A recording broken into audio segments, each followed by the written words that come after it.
What's up YouTube? Welcome back to the Crypto Breakdown Whiteboard mini-series. In today's video, I'm going to talk about Chainlink. When it comes to crypto projects and global adoption, I'd go as far as saying Chainlink is hands down the most adopted and widely used altcoin in crypto history. Ready? Let's dive deep. Everything stated in this video is just my opinion. Nothing stated in this video should be taken as fact. I do not advise that you buy, sell, trade, or hodl any cryptocurrency, and you should always consult with your own financial advisor before making any investing decisions.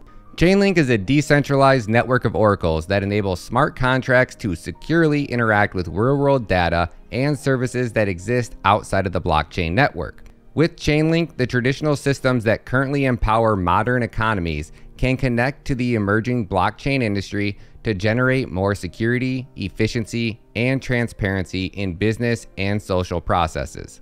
But what does that actually mean? Let me dumb it down for you so you can actually understand what an oracle is. In order for blockchains to get data from the real world, someone needs to put that data on chain so blockchains and smart contracts can use that data. Let me explain. If I wanted to place a bet with you that the temperature in Austin, Texas would reach over 100 degrees on January 1st of 2023, the smart contract or the blockchain needs a way to get that data on chain. So what Chainlink does is it pulls data from the Weather Channel, for example, then it converts that data into blockchain readable data. Does that make sense? In order for a smart contract to communicate with the real world, someone needs to convert that data so the blockchain can use it. Now you can also flip that in reverse. Real world applications and websites also want data from blockchains. So websites like CoinMarketCap use Chainlink oracles for prices on thousands of different crypto projects. Chainlink pulls that data directly from the blockchain. So now that you have a general idea of what oracles are, let's dive in and do a high-level overview of what the Chainlink ecosystem looks like and how Chainlink works. And let's start off with how blockchains eliminate counterparty risk. To fully comprehend the importance of Chainlink, it's critical that you first understand the underlying value of blockchains and smart contracts. Generally, a blockchain is a decentralized network of computers that perform computations and store data in sharded ledgers. A blockchain differs from a traditional, centralized computer system in that no single person or group controls it. Everyone in the world has equal access to send it commands. The applications running on it and the data stored in it cannot be tampered with or deleted. All transactions processed over time are recorded in a continuously growing ledger. Transactions are paid for via the native cryptocurrency.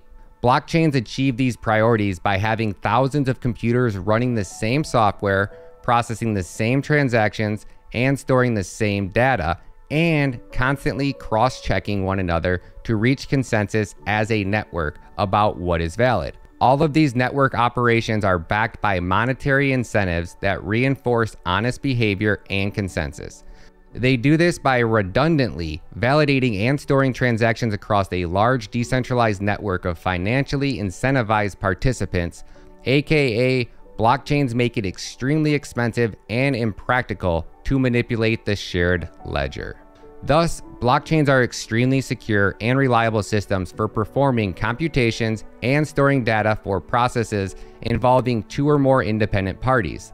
The fundamental benefit of the blockchain is that they mitigate counterparty risk, which is the risk that the other party in a contract won't uphold their end of the agreement. For example, if somebody wants to make a digital trade with a stranger, how do they decide who sends the money first? Whether they have enough funds and that the funds can't be spent twice, which is also commonly known as the double spending problem. Traditionally, users would employ a third party such as a payment processor or a clearinghouse to facilitate that type of trade, or they would arbitrate a dispute. However, a blockchain services as a more reliable, tamper-proof, and unbiased system for settling transactions. Users know that when they send a transaction to the blockchain, it will execute exactly as instructed. A blockchain's decentralized architecture is why Bitcoin and other cryptocurrencies have emerged as such a strong form of money. Users can trust that no central administrator will inflate the supply, aka Bitcoin supply is capped at 21 million BTC, and that is the underlying Bitcoin blockchain showing whose Bitcoin has been validated by thousands of computers across the world. Also, the decentralized design of the blockchain allows users to exchange value directly, peer-to-peer, which removes those ridiculous custodial middlemen who can siphon off fees and censor transactions, ultimately allowing users to retain ownership of their assets and data. However, blockchains can support many use cases beyond simply moving and recording money on a ledger. Some highly programmable blockchains allow a more expressive set of commands, specifically through running applications on the network that trigger actions based off a specific predefined event. For example, if X event happens, then execute Y action. For example, if Flight 777 is canceled tomorrow, issue an insurance payout of $77. If not, then don't make the payment. The blockchain applications, which can process a wider range of logic, are referred to as smart contracts. And smart contracts have been subject to much of the development around blockchains since Ethereum first introduced them at scale in 2015. But there are also problems with smart contracts. Smart contracts can reintroduce counterparty risk. The problem is that smart contracts require data, aka flight departure information, weather statistics, all of this data they need in order to execute commands. But most of that data needs to digitize and automate real-world arguments, which is not stored on blockchains. The smart contracts cannot fetch external data either, because blockchains are like little black boxes with no built-in ability to connect to the outside world. This means that asset prices, sports scores, Internet of Things sensors, web data, enterprise systems, and a multitude of other real-world data sets are simply not available on the blockchain, and thus severely limiting the type of smart contracts that developers can create. So, how does one develop a flight insurance agreement without flight data? The only way to effectively get data into the blockchain is for a software component called an oracle. The oracle's job is to input it into the blockchain. The challenge then becomes, how do we design an oracle mechanism with the same security and reliability properties of the underlying blockchain so as to retain the underlying value proposition of the smart contract, aka extreme reliability without counterparty risk. If a single centralized oracle is responsible for inputting the data used to trigger a smart contract, then the oracle has complete control over the smart contract's outcome. This introduces a serious point of failure known as the oracle problem, and thus puts the entire smart contract at risk. Now let's talk about how Chainlink provides multiple layers of security that go beyond decentralization to ensure that users can trust the oracle network. Chainlink is a flexible framework for building and running oracle networks, meaning users can construct and connect to customized oracle networks without dependencies on other oracle networks. Number 2, data signing. Chainlink oracles sign the data that they input on-chain with a unique cryptographic signature, allowing users to prove its origin as being from a specific oracle node. Number 3, high-quality data. Chainlink provides smart contracts with data from external systems, including premium data providers, and this also allows smart contracts to send commands to other systems, such as to make a payment on a traditional payment rail. Number 4, blockchain and agnostics. Chainlink can run natively on any blockchain without dependencies on the other blockchain, meaning that it can support public blockchains, enterprise blockchains, and more. Number 5, service level agreements. Chainlink will eventually allow users to define the terms of the oracle job requested in on-chain smart contracts, which may require the oracle nodes to put down a security deposit that is only returned if they perform according to prearranged upon terms, aka they will deliver the data on time. Number 6, reputation systems. Chainlink Oracle's historical performance is publicly available via signed data on-chain, allowing users to select oracles based on historical performance metrics such as average response time, completion ratio, average security deposit, and more.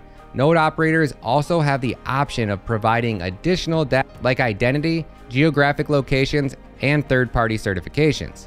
Number 7, optional features. Chainlink has also developed additional security approaches for features like oracles and data privacy, advanced oracles, computations, and more. Now let's talk about what are the use cases for Chainlink. By providing strong security and reliability guarantees on par with the blockchain, more advanced smart contracts are being created using Chainlink oracles. While we have already outlined 77 smart contract use cases enabled by Chainlink, some of the main ones include decentralized finance, aka DeFi. Many traditional finance projects like loans, payments, derivatives, assets, equity, and more are being built on the blockchain using smart contracts to increase their security and transparency and reduce barrier to entry. These DeFi applications use Chainlink to price assets across interest rates, verify collateralization, and more, which enables products to perform functions like issuing a loan at a fair market value, automating the insurance of dividends, and settling an option in contracts. Next up, insurance and smart contracts. Smart contracts are also being leveraged to create parametric insurance contracts on the blockchain. Chainlink is currently being used in production to provide weather data to the Abral Corp insurance market, enabling farmers all over the world to obtain parametric crop insurance simply with an internet connection, which is settled in a fair and timely manner according to the amount of rainfall, temperature, or other evaluations, which means AKA if it rains more than X amount this year, pay out Y settlement. Next up, we have the gaming industry. Developers are also being able to launch smart contract-based gaming applications on the blockchain that often incorporate non-fungible tokens, aka NFTs, as a scarce digital collectible. One of the key building blocks of many blockchain games is a source of randomness to generate random in-game scenarios or determine the lucky winner of a prize. Chainlink provides a randomness solution called a VRF, which generates randomness and delivers it to a smart contract in a manner where users can prove it was fair and unbiased, as neither the player, nor the game, nor the creator, or external entities can tamper with or manipulate the randomness to their advantage. Next up, traditional systems. Another key use of Chainlink is providing traditional systems like data providers, IoT networks, websites, and enterprises a way to make their data and services available to any blockchain network. Chainlink oracles serve as an integration gateway for connecting current digital and data infrastructure to any and all blockchain networks. An industry standard interoperability framework using Oracle networks like Chainlink to connect to traditional systems with blockchains was outlined in the recent World Economic Forum report co-authored by Chainlink co-founder Sergi Navarro, titled Bridging the Governance Gap, Interoperability for Blockchains and Legacy Systems. I think I just threw up in my mouth. Here in the World Economic Forum in crypto normally makes me want to run the other way. Now let's talk about price predictions and tokenomics. According to ICO Drops, Chainlink raised $32 million during its ICO that ended on September 18th of 2017. As of today, the original VC investors are up 61x. According to Coin99, Chainlink token allocations were as followed: 30% to the team, 35% to token sale, and 35% to validator rewards. If you pull up link stats on CoinMarketCap, it shows that Chainlink only has released 50% of coins in circulation, but Chainlink's outstanding supply is fixed. Although the node operator rewards account for 35% of the total supply, they have not yet been distributed. They are nonetheless liquid, and there is no signs that they are locked in any kind of smart contract. According to CoinCarp, Chainlink's Richlist is as followed. Out of a total of 697,315 wallet addresses, the top 10 wallets own 30.71% of Chainlink coins out in circulation. The top 20 wallets hold 54.61%, the top 50 wallets hold 67.3%, and the top 100 Chainlink wallets own 74.75% of coins out in circulation. So as in all proof of stake projects, the amount of coins that you own dictates your voting power in the network. According to these statistics, the top 20 wallets control 54% of the voting power in the network, which means that the Chainlink network is extremely centralized, and in one swipe of a pen, the SEC could send this project to the Gensler gallows, aka death row for crypto. Pretty crazy if you ask me. One man is single-handedly guaranteeing that your kids stay trapped in the matrix, working their 9-to-5 jobs for the rest of their life in mountains of debt, which is pretty crazy considering reports are now showing that employees at the SEC allegedly were trading against crypto markets and making millions doing it. If it wasn't for Gary Gensler, I would say that Chainlink would be one of the main assets I would be DCing into, because I don't think I've ever saw a crypto project with more real-world use cases than Chainlink. When I show you these partnerships next, it's really going to blow your mind. So let's talk about Chainlink price predictions, and then we'll end it with the partnerships. As of today, Chainlink currently has a price point of $7.05. Chainlink has currently released 491,599,970 coins a link out into circulation. If we take the circulating supply and we times that by the price, that gives us a market cap of $3,463,742. So if you invested in Chainlink today and the price of Chainlink is $7 and the market cap is $3.4 billion, and I always round to keep it simple, for you to 2x on that investment and for the price of Chainlink to hit $14, the market cap would need to be $6.8 billion. For you to 10x on that investment and for the price of Chainlink to hit $70, the market cap would need to be $34 billion. For you to 20x on that investment and for the price of Chainlink to hit $140, the market cap would need to be $68 billion. And for you to 100x on a Chainlink investment and for the price of Chainlink to hit $700, the market cap would need to be $340 billion. Now let's talk about these Chainlink partnerships, and then I'll tell you what are my price predictions for Chainlink. And from the sounds of it, these partnerships might just save Chainlink from the Gensler gallows. The list is so long, I need an extra 10 minutes, so I'm just gonna name off the big hitters. And let's start with a fun fact. According to Cointelegraph, the Chainlink network is growing so fast that they are legit onboarding, on average, 1.4 new partnerships every single day throughout 2021. Number 1, Swift. And yes, that's the Swift we all despise. The Swift system is the company that is allegedly trying to destroy all freedom and help governments enslave their citizens with a central bank digital currency. But they don't get much bigger than Swift, so maybe Swift has Gensler in his back pocket. Swift partners with Chainlink for cross-chain crypto transfer projects. Interbank messaging system Swift has partnered with price oracle provider Chainlink to work on a proof-of-concept POC project, which could allow traditional finance firms the ability to transact across blockchain network. Google and BigQuery. Associated Press, advancing the power of facts. Oracle's, a multinational computer tech company. BSN China, which is a global infrastructure network. HBAR, a DAG centralized aka investment, not investing advice. Intel, the #1 semiconductor company in the world. Intrino, a finance and data tech company.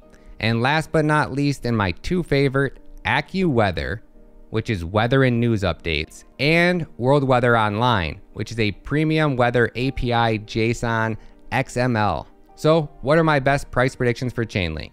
Really, when it comes to use cases, demand, and real-world adoption, Chainlink is by far one of the best projects in the entire industry. I would even go as far as saying that 5% of businesses around the world one day will use Chainlink oracles in one way or another. That would lead me to believe that the future looks extremely bright for Chainlink, if Gary Gensler doesn't destroy this industry. That being the big question. One man, one unelected bureaucrat is destroying the wealth of our children for generations. It's pretty crazy if you ask me. How much longer will middle-class Americans let this happen? I don't know about you, but I didn't vote for Gary, and neither did you. He was handpicked by yours truly, aka Let's Go Brandon. Yet, it's our tax dollars who are paying his salary. So do me a favor, if you think we need to defund these regulators in America, smash that like button, smash that subscribe button, and join the squad. There are very few legit crypto projects that make the world a better place, and Chainlink is one of them. So my best price predictions for the next year would be about $15 to $20 best case. Worst case, I think we could see Chainlink come down as low as $3. Peak of the 2024/2025 bull run, I think Chainlink could hit upwards of $140 to $280, giving it a market cap between 70 and 140 billion. But as an American citizen, I can't convince myself to invest in it when one elected bureaucrat can destroy the entire project with one swipe of a pen. Do me a favor, I want to hear what y'all think. Drop some comments below, hit that like, hit that subscribe button, and I'll catch you guys in the next one.